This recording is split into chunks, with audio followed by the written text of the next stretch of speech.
Hello बच्चों, let's see the questions क्या कहता है। If mod of z1 plus z2 का whole square is equals to mod z1 square plus mod z2 square, then हमें z1 upon z2 के बारे में बताना है। प्योरली रियल है, प्योरली इमेजिनरी है, या उनके सम्स के बारे में बताना है, या उसका amplitude of z1 by z2 बताना है। z1 z2 का कुछ कॉन्जुगेट्स का सम है, तो उसके बारे में हमें बताना है। तो सबसे पहले हम थोड़ा सा बेसिक सा नोट समझ लेते हैं कि जैसे मान लो z इक्वल्स टू भी आ गया हमारा x प्लस आयोटा वाई, और अगर मान लो हमारा z अगर प्योरली रियल है तो z इक्वल्स टू भी मान लो x हो जाएगा, तो z बार भी x हो जाएगा। मतलब z equals to z bar आ जाए तो हम बोल सकते प्योरली रियल है। मान लो कॉम्प्लेक्स नंबर प्योरली इमेजनरी है तो z equals to iota y है, तो z बार कितना आ जाएगा, माइनस आयोटा वाई हो जाएगा। तो z bar equals to minus times of, इस आयोटा वाई की जगह हमने z लिख दिया, तो z bar equals to minus times of z आ जाए तो ये प्योरली इमेजनरी हो जाएगा। तो यहाँ से हमने क्या नोट समझा कि अगर z equals to complex number उसका कॉन्जुगेट सेम हो जाए तो प्योरली रियल है, प्योर। और अगर z equals to minus times of z bar आ जाए तो वो प्योरली इमेजनरी है। करेक्ट। ये हमें बेसिक सा नोट पता है, की कंसेप्ट समझ लो आप। अब जो हमें गिवन कंडीशन गिवन है, और हमें एक और चीज़ पता है कि अगर कॉम्प्लेक्स नंबर को उसके कॉन्जुगेट से मल्टीप्लाई करते हैं तो वो होता है मॉड जेड का होल स्क्वायर। तो यहाँ पर इस सवाल में मॉड जेड का होल स्क्वायर है, इसका मतलब क्या होगा कि complex number z1 plus z2 को उसके कॉन्जुगेट से हमने मल्टीप्लाई कर दिया z1 प्लस z2 के, तो ये जो आ जाएगा हमारा, ये आ जाएगा हमारा mod of z1 plus z2 का होल स्क्वायर। करेक्ट। तो हमने LHS को सिंप्लीफाई किया है, तो यहाँ से ये जो बार है वो बार बार बढ़ जाएगा, तो z1 प्लस z2 इंटू ये हो जाएगा z2 बार प्लस z1 बार, और ये mod of z1 plus z2 की वैल्यू कितनी गिवन है, मॉड z1 का स्क्वायर प्लस मॉड z2 का स्क्वायर। इसका हमने मल्टीप्लाई कर दिया तो कितना आ जाएगा, z1 z2 बार हो जाएगा, प्लस यहाँ से हो जाएगा z1 z1 बार हो जाएगा, प्लस z2 z2 बार हो जाएगा, प्लस z2 z1 बार हो जाएगा, और ये आ जाएगा मॉड z1 का स्क्वायर प्लस मॉड z2 का स्क्वायर। परफेक्ट। हाँ जी।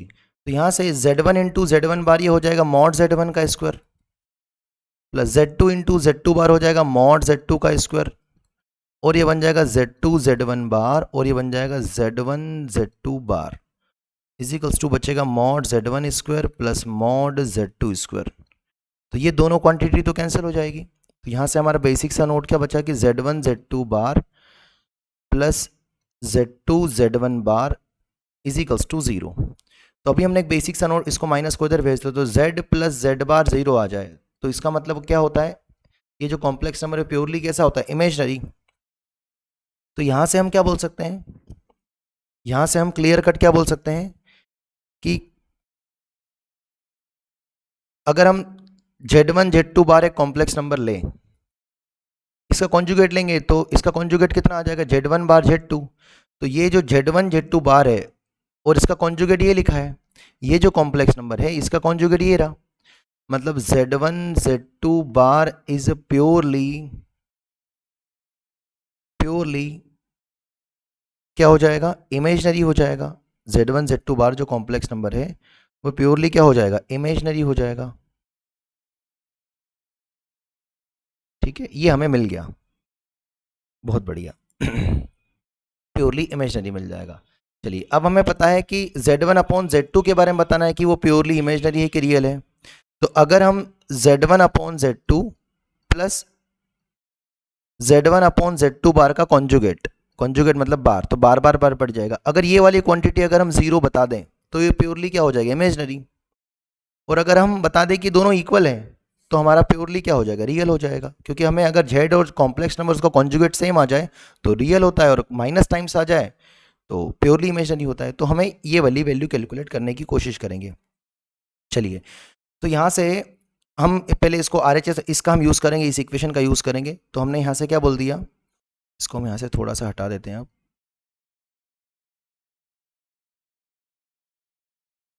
तो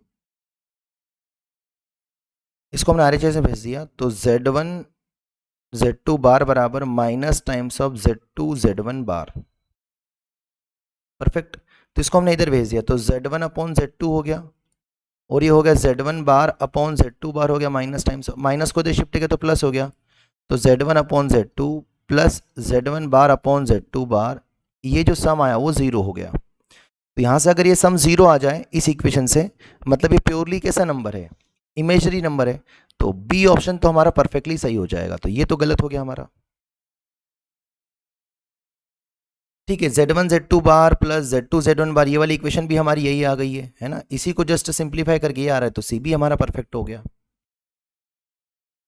ठीक है, सी भी हमारा क्या हो गया, परफेक्ट हो गया। अब हमें ये पता चल गया कि अगर कॉम्प्लेक्स नंबर्स का कॉन्जुगेट का सम जीरो आ गया, मतलब Z1 अपॉन Z2 जो कॉम्प्लेक्स नंबर है वो प्योरली कैसा है,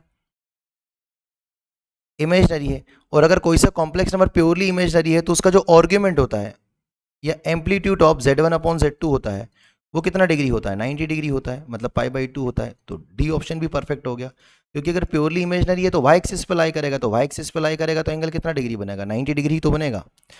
तो डी ऑप्शन ऑल्सो करेक्ट। तो B C D is a perfect answer for this question.